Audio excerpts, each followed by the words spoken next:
Dayon kay wala lagi ilip. Okay. Hingpit nga gipatuman karong adlaw sa tibuok dakbayan sa Sugbo ang kamanduan ni Cebu City Mayor Michael Rama nga gawas nun na ang mga Sugboanon sa dili paggamit og face mask. Apan giklaro sa mayor nga ang Executive Order No. 5 kunan obligatory nga pagsulob sa face mask dili pagkontra sa Interagency Task Force batok sa COVID-19. Magpadayon kay wala lagi ilip. Okay. Kaya ang gusto lang i-deeper ang lifting sa ganing usage of face mask. Wala pa kumulip. Ingon man lang kung non-obligatory. Sa mga paklaro ni Rama, magsilbing tubag sa pamahayag ni Department of Interior and Local Government Secretary Benjamin Abalos Jr. nga daw sila nagkauyo na sa pag-defer sa implementasyon sa EO5. Nalakip-sab sa maong pamahayag ang tinguha nga himuong pilot implementer ang syudad sa non-masking policy. Karong adlaw formal na nga giimplementar sa dakbayan sa Sugbo ang Executive Orders No. 5 ni Cebu City Mayor Michael Rama nga dili na himuon nga mandatory ang pagsulob og face mask dinhi sa dakbayan sa Sugbo, ilabi na dinhi sa gawas nga bahin sa dakbayan sa Sugbo. Kung atong makita dinhi sa Dancolon, adunay mga pipila nga mga tawo nga padayon gihapon ang pagsulob sa face mask bisan pa man nga adunay pagtugot gikan sa dakbayan sa Sugbo nga dili na mandatory ang pagsulob sa face mask. Apan adunay gihapon mga pipila nga nagsulob gihapon ug aduna pa uban nga wala na sab magsulob sa ilang tagsa-tagsa nga mga face mask. Samtang mipadayag sa kabalaka ang pipila ka mga manindahay og face mask nga momenos ang ilang kita o posible wala nay mopalit sa ilang mga baligya subay sa pagpatuman sa bagong kamanduan ni Rama.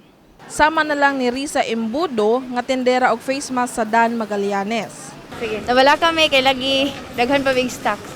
Gani gipaus-usa na nila ang presyo sa face mask gikan sa 40 pesos ang putos karon tag 3 sa gatos na ang usa ka putos niini.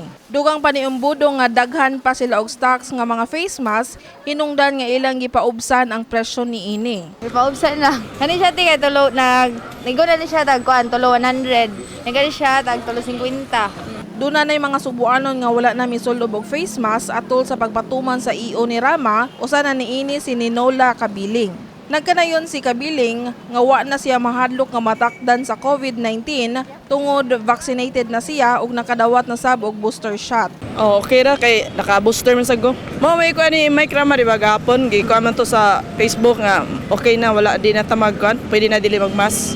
Samtang sa Ethan Ruiz, padayon gihapon sa pagsulob sa face mask aron makalikay sa COVID-19 ug sa kabalakang makatakod sa iyang pamilya. Siyempre, di ba mataka siguro nga ang virus man apa jud kay ang virus di man makita.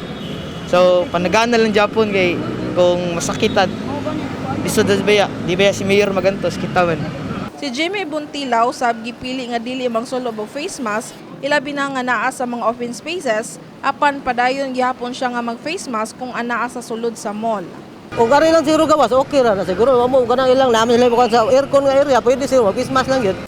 Ang Cebu City Police Office kung CCPO sa ilang habig nagpaabot pa sa mandog gikan sa kadaguan sa Philippine National Police apan padayon gihapon ang giawhag ni Police Lieutenant Colonel Janet Rafter ang publiko kung mahimo magsulob gihapon sa face mask. For the PNP, no, we still have to wait for specific guidelines from the higher ups. But still, we are encouraging people to wear masks. This put sa EO ni Mayor, although it's not obligatory, but he still encouraged the wearing of face masks. Kini si Shariza Miuy alang sa My TV Cebu.